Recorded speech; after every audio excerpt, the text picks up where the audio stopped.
I'm Tim Ventura, and we're joined today by Nick Eftimiades, an American government official, author, and educator, best known for his work, Chinese Intelligence Operations, written in 1994. Nick retired after a 34-year government career, including employment at the CIA as a technical operations officer, a special agent in the U.S. Department of State, the Bureau of Diplomatic Security, and as a senior intelligence officer in the Defense Intelligence Agency. Nick was also a senior research fellow at King's College War Studies Department in London. He has an MS in Strategic Intelligence, National Defense University College, and a BA in East Asian Studies from George Washington University. He currently works as an assistant teaching professor in the Penn State Homeland Security Program, and his views are his own and do not represent Penn State. So Nick, let me welcome you back and thank you for both your time today and your many years of service. And before we get into intelligence and espionage, I wanted to start out with kind of some top stories because this has been a really big summer for China. So on August 30th, which is just a few days back, Bloomberg and CNN both claimed that Chinese President Xi Jinping seems assured to win an unprecedented third term in office. But at the same time, there were rumors circulating that he'd actually been removed from office in a military coup. So I'm wondering, maybe we could start out by just getting some of your thoughts on what these mixed messages are in the media. Well, it's China, so rumors are rampant all the time. I get numbers of calls about rumors, and it's just, I mean, that's the way it is in China. There are always rumors. So Xi Jinping, what didn't actually get covered, Tim, is that Xi Jinping did a whole series of moves targeting senior officials of the Ministry of Public Security, and what you almost might call the last vestiges of the Jiang Zemin clique, the Shanghai clique, as it's called, or the Shanghai gang, as it's called within the CCP. And those were the last elements of resistance to Xi Jinping. And he had many of them at the deputy ministerial and ministerial levels arrested and charged with corruption. And this was just virtually at the same time, or just prior to when it was being assumed, when the rumors came out that he was being imprisoned. So, in this case, I think it was more he decided to stay indoors for 10 days per COVID rules in China. He didn't want to come out, not follow those rules for the perception it might give to the masses, to the people that he wasn't following his own rules. So, a lot, and when you track things back, I think it all came back to a couple of Falun Gong members who started those rumors. So as far as we know, nothing to it. Yeah. Well, it's interesting because this year, Time magazine described President Xi Jinping's popularity within China as being higher than even Chairman Mao Zedong, estimated at between 90 to 95%, or maybe even higher. But Pew Research statistics showed that only 17% of Americans view his administration favorably, and across 19 other industrial nations that were surveyed, his popularity was hovering around 20 to 30% in that range. So what do you attribute this massive difference in approval to? And do you think that these increasingly low approval ratings in the West are hurting Chinese trade partnerships? Oh, well, no question about that. They're hurting Chinese trade partnerships. They're hurting the overall perspectives towards China. They're hurting in diplomatic negotiations. They're hurting in just society's perceptions of China, as well they should. China, people are actually waking up to what China has been doing. And foolishly, during COVID, I mean, instead of turning around saying, look, this wasn't our fault, but we're going to address this as soon as possible. And, we're welcome to any assistance they provide. No. What did they do? They burned all the records. They imprisoned anyone who said anything about it in China. And then they accused the West of this with ridiculous stories about the United States or Italians or other countries actually having started COVID. It's this own state of paranoia that the CCP has, that it's a self-inflicted wound. They set out their wolf warriors, and they just set them out on hunt mode to go after countries and to, propagandize and post really negative things about countries, accusing them of everything. There was no reason for it. China built up nationalism. That's what she did. He built up nationalism, which made him extremely popular in his own ranks. But again, they have such a limit on information within that society. People have no idea, what's actually being done by the CCP or how it's being perceived globally. Okay. And I wondered about that, the Great Firewall of China and a lot of the media embargoes that go on there. But, another thing that also occurred to me, and I guess this would be maybe a positive thing in a way. I think Ronald Reagan had said during one of his election speeches, he'd said, if your life is better now than it was 4 years ago, you know who to vote for, right? And, for the average Chinese person, that still holds true. I mean, a great percentage of their population has been lifted out of poverty. So it seems like there could be some generally positive sentiments there that could be driving that third term. There's absolutely. Yeah, it's out of abject poverty. Not out of poverty. And abject poverty by the UN is something like $1.25 a day or something, $1.50 a day. So they have moved a lot of people out of that. No question. And again, any type of dissent that ever exists in China is blamed immediately on foreign forces. So it's not us, it's those foreigners, just like they did during the Opium War. So it's this constant from grade school all the way up, this rhetoric that people receive, that it's all the West against us Chinese. It's the West against us Chinese. So of course they rally around the nations, the ethno-nation state. They rally around Xi Jinping. Yeah. Well, let me go into our standard disclaimer, because we do this every time we talk. But, I want to be clear with the audience that we're not China bashing. We're discussing state level political concerns, not saying negative things about the Chinese people, and I know that's both yourself and me. And so I'm wondering, how can we effectively address political concerns about China while avoiding potential negativity about the Chinese people themselves who really don't deserve it? Well, it's it's actually really tough, I would say. And it is tough, not because we make it tough, but because the Chinese CCP makes it tough. If you take a look at just the past since 2015, the type of rhetoric that comes out, where it used to be, United States is falling apart, it's a bad country, it's not, these democracies don't work, and that's what they spread to the emerging world. But now they're attacking the US system within the United States, and it's a very active propaganda and covert influence campaign, not only in the US, but industrialized nations as a whole. So, with that constant pressure and constant threat, and, support for groups internally in the United States, always raising the specter of racism against China, makes it very difficult for the United States to take any action that's not immediately, referred to by certain groups, academic groups, interest groups, etc., as being racist. When the reality is, it's just the Chinese CCP at work. Yeah. It's definitely an ongoing concern. So, one of the things that's really interesting also in the last few months is this ratcheting up of tensions, and I mean, there's been a lot of change, and it's all very recent. I mean, we've seen increased tensions over the Taiwan Strait, concerns about Speaker Pelosi's visit to Taiwan, and then China's peripheral role as a political ally to Russia during the current war with Ukraine. So I'm wondering, how are these headlines affecting not only the reputation, but I guess, I guess how we would perceive them, and how does that change things? Well, sometimes timing of these things is just everything. I mean, Pelosi's trip to Taiwan, why did she have to do it just a month before, the party Congress or the 20th Party Congress? I'll tell you why. To stick a finger in the eye of the CCP. And that's why she did it. Had she not done it, had she done it, 2 months from now, after the party Congress, nobody would have cared. I mean, they would have the same rhetoric, but they wouldn't have sent ships out there. They wouldn't have conducted naval exercises. So timing is a matter of everything, and everything in China is about saving face.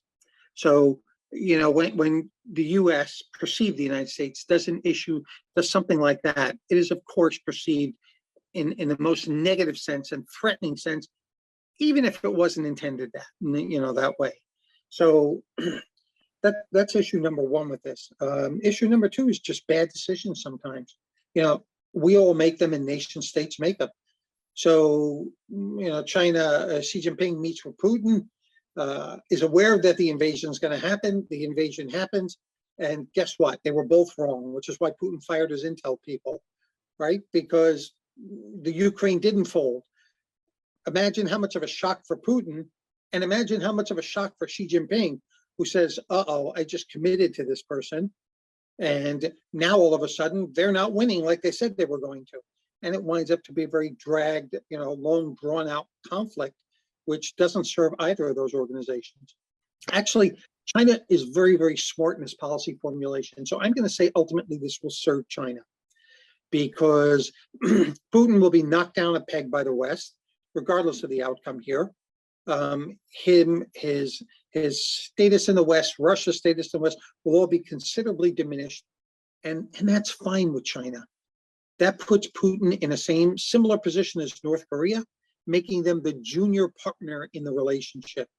And China would like nothing better than to build up its global reputation with a bunch of junior partners, one of which was one of the most powerful countries in the world previously. Yeah. No, I can, that absolutely makes sense. That would be very beneficial to them. Well, so now one of your focus areas, I mean, you are subject matter expert, really doesn't even cover it, but I mean, you are probably the world's leading expert or close to it on Chinese espionage. You followed this for so many years. And so we've been hearing a lot more about this in the news. Is that because it's happening more frequently, or is it just better reporting and more openness about the incidents that are going on? Well, I think a little of both, probably more the former than the latter. To give you a little background, I published my first work on that, as you pointed out, Chinese intelligence operations in the mid-1990s. And it was seminal, it was groundbreaking, because it was the only scholarly work that had ever come out on that time. I've since, in fact, a year and a half ago, started publishing a series of monographs on it, updating that book in different segments, as well as a number of academic papers and articles and things like that. So I've been at this for 25 years. And the database that I have has over 700 cases of China's espionage, economic espionage, technology theft, et cetera, globally.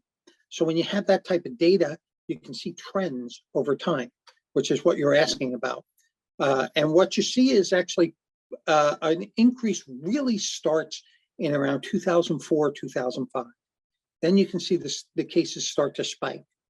And that goes up and down, stays moderate, till about 2016, 17, 18, when they start jumping again. You have 40, 50 cases a year that are coming out.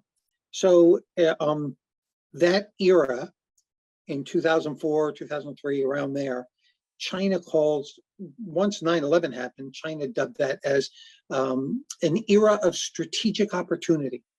That's what they called it, because they knew the United States would be thoroughly distracted with counterterrorism and with the threat of terrorism at the door. So I think that's when things started to spin up a lot. And then post Xi Jinping, post the Made in China 2025 National Industrial Strategy, post these eras and these documents, that's when you start to see the spike rise again. So I'd say it's primarily due to the internal situation in China and the actions of the CCP in its leadership role in collecting and developing technology and such that are sparking this action. Plus, they're also a lot more aggressive now that they're verging on a world power. Yeah. Considerably more aggressive. Well, in the past, we've talked about the potential impacts. I mean, like there's military secrets, designs for new aircraft, weapons, things along those lines. There's also impacts of this in the university system, scientific research and intellectual property. But one of the things I was hoping to talk about today was the impact to corporate America, or Western corporations, I guess, because corporate espionage also happens on a large scale And I think it adversely impacts companies that trade heavily with China and companies with manufacturing in China. And these days, that's almost everybody. And it's something I think that maybe goes less noticed than these high-profile military cases. Could you talk a little bit about that? I can. And that's, the predominant amount of espionage that's conducted by China is what we call corporate espionage, economic espionage, theft of technology, illegal exports, trade secrets, etc. And it puts the foreign companies at an extraordinary disadvantage. We've watched the solar panel industry in the United States collapse due to Chinese espionage. We've seen companies go out of business for software for wind turbines, again due to Chinese espionage. We have seen the steel industry in the U.S. collapse, partially due to their stealing in the manufacturing techniques for behind the steel industry. So, for Pennsylvania alone, that translates to hundreds of thousands of jobs. So, when you look across America, and I've done some cataloging of the worth value of of these things. I mean, we're in the billions and billions and billions of dollars annually. In one case alone, 400 million worth of energy technology stolen from a U.S. company, and the amazing the C-suite executives, they believe they caught it as it was going out. Not quite sure, and but their question to me was, "Do we still have to worry about this?" And I thought, "What do you mean?" And I said, "Well, I mean, now that we've already had an attempt, we're tightening up our security. Is it over? Are they going to try and attempt again?" I mean, the naivety of U.S. companies is absolutely extraordinary on this. It's $500 million worth of research in 12 years you have that went into that technology. Why do you think they wouldn't try again? So there's a lot of naivety on the part of U.S. and foreign corporations in dealing with China. Number one. Number two, they're trapped. If they're going to conduct business, that has to include China, because it's what, 1/6, 1/7 of the world's population.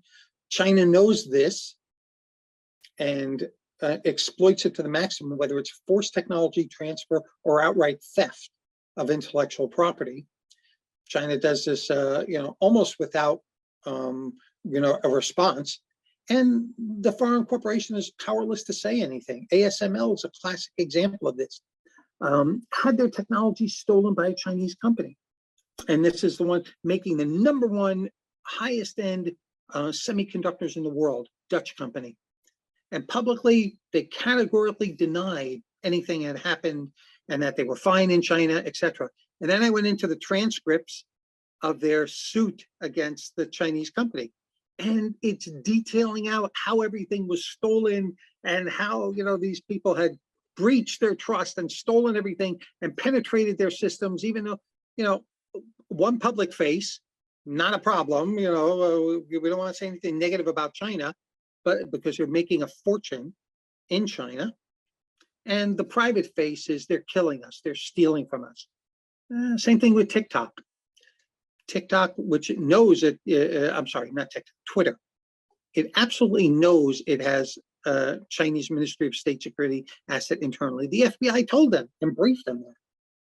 But they say we make hundreds of millions of dollars in advertising from China on Twitter. They're not going to do anything about it. So herein is the problem that we have. Yeah, well, and it seems like there are a couple, and this just occurs to me, but throughout my business career, I think that awareness of corporate espionage in general is something that's woefully lacking. I mean, I've never worked in an organization that, I guess, gave it much credence, and even when I worked in larger organizations like AT&T back in the day, they had groups within the company that focused on that, but there definitely wasn't the kind of the loose lips sink ships mantra, right, that you had during World War II. So I think part of it is that. I mean, I probably sound naive saying this, but like, if you ask me to describe what does corporate espionage look like, what should I be on the lookout for, I would have no idea. And here's the ironic part about that, is that so many of these cases come to light and come to prosecution or are stopped because of employees reporting something that they know or that they observed. So what you really find, and again, this is all just defense on the part of the United States and U.S. and foreign corporate infrastructure, right? It's not like China suffers dramatically for doing any of this. There is no deterrent value. The only thing that foreign companies can do is build up their security measures, and that starts with training the workforce. In fact, and I'll tell you, I have for the first time ever that I'm aware of, I have there is a online training course in Chinese intelligence operations and tactics. I've put this together after a year of research and writing and analysis. So it's 12 hours long, designed to reach out to corporate security staffs, insider threat staffs, and governments globally to spread the knowledge on this. Because I do a lot. I do a lot in briefing and groups and online groups of 400 people talking about China. I've trained over 1,000 counterintelligence officers at this point, and the same thing for corporate security officers. But if I get hit by a bus or something happens, the knowledge has got to be spread. And training is everything. It's for a company, it's their cheapest first alternative that they should be reaching out with training to their employees, and then their specialized insider threat and security staffs to be able to contend with this problem. Yeah, well, and I saw that actually when I was doing interview prep. It's on your website at shinobyenterprises.com. And again, I'll read the URL again in a few moments, and I'll put it in the notes as well so that people can visit it. But so the thing I wanted to ask about there was, it does look like you'd mentioned the insider threat specialist, security specialist, things along those lines. For corporations that may not have those, is this something that like a CEO or a C-level executive, could they go into this and learn enough to at least get started with this course? Yeah, I mean, part of the course modules, and I have a module coming online on just briefing, like for the employee workforce, something you would do for the entire employee workforce, just to sensitize, the C-suite office, as well as your employees walking the floor, of things that they should know in the back of their mind. And the beauty of this is, with so many hundreds of cases to look at, you can really highlight and point out very specific details and roll them up by industry. Look, this is what we've seen in the aerospace industry. This is what we've seen against the IT industry, the biotech industry, the manufacturing industry. So it really gets to be very, very specific for, per industry. And yet, some of them some of the coursework you can just put up at a basic level, so that you should be saying to all your employees, okay, let's just take a little time and get smart on this, just so so we've done some type of due diligence to protect it. Because these things routinely result in companies going out of business. I mean, they get it. They've lived on a particular technology. The technology is stolen by China. Huawei has done a lot of this as of late. The particular technology is stolen, and the company goes out of business. Yeah. Because all of a sudden their product is being produced at half the cost. That makes sense. Now, I should also ask, is this decoupling was a big word a couple of years back, and I guess that's still kind of underway. It seems like it stalled out a little bit for some sectors, but is it something that's going to be more difficult for companies that may have manufacturing in China, or would it be practically impossible? I mean, like Apple might be one example. Actually, decoupling is picking up speed again since the COVID lockdowns. Companies have been trapped, unable to produce. And then subsequent to that, also with that, as the rise in tensions between the West and China happens, geopolitical tensions, that also is fueling a leave. I mean, I saw in 2014, I was living in Japan, and it was obvious hundreds of companies were leaving. Hundreds were leaving to Vietnam, Thailand, Indonesia, Malaysia, other places, which just as a start, the employee compensation is about 1/3 of what it is in China. So this whole thing comes down to a race. Can China build up its domestic economy faster than the West pulls out from China? I mean, and this has been going back to 2012 when Xi Jinping got in.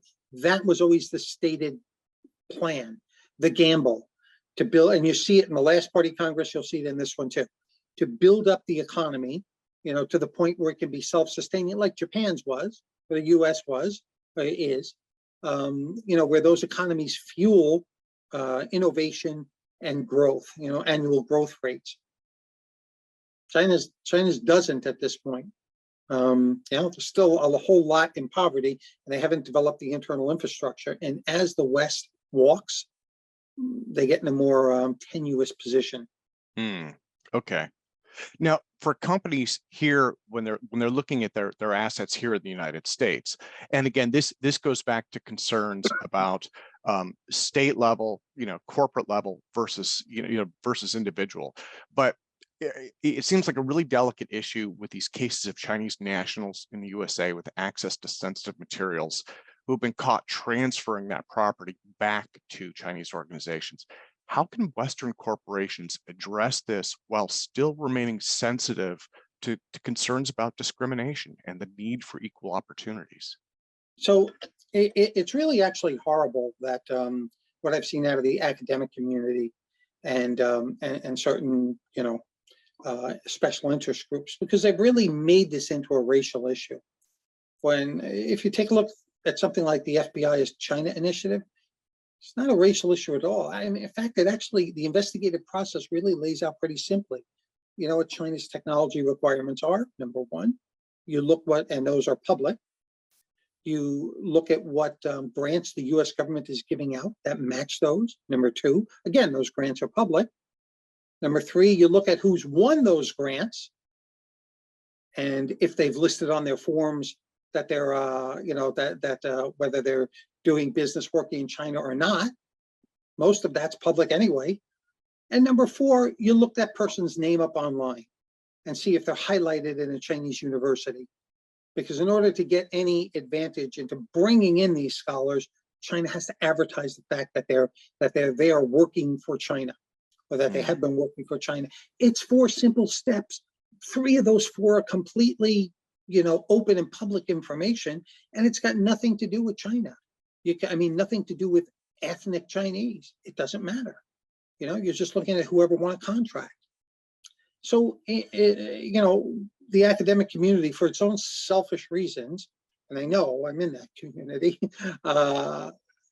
wanting funding, this unending stream of funding, and not wanting to be accountable, in any way towards, the United States for it, or security of the United States, has whipped up a lot of really disgusting accusations, with false accusations. So, so that's sort of one, that we have this inherent threat that presses on against us and of course fueled by China, which calls us racism all the time. Yeah. So it's we're stuck in this hypersensitive environment that is race-based, despite the fact the actions of law enforcement, or universities or companies don't fit that mold. The standards that you apply for transferring information, for security standards, for insider threat standards, for cybersecurity standards, are the same that you'd apply for anybody. Whether they're Russian, Iranian, white, Indian, Chinese, Hispanic, it doesn't matter. They're just standards, right? And the standards aren't specifically for China, and they're not specifically for, Latin America. They're just standards. That security standards that are applied across the board. And that probably needs to be emphasized until people can understand that. And but it's a very uphill battle. No, that absolutely makes sense. Absolutely makes sense. So Nick, let me thank you again for your time today, and again for your career of service. Let me remind everyone to check out shinobyenterprises.com.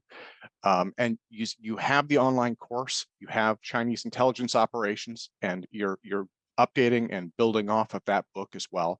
So there's a lot there. Again, that's shinobyenterprises.com, and I will put links in the show notes.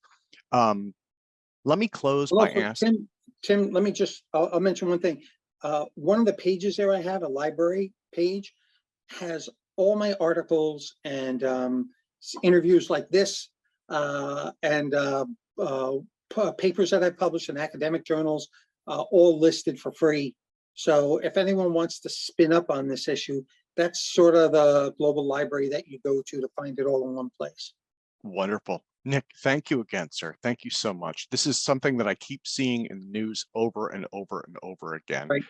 So I appreciate you being able to address it with me. Thanks. I appreciate the time.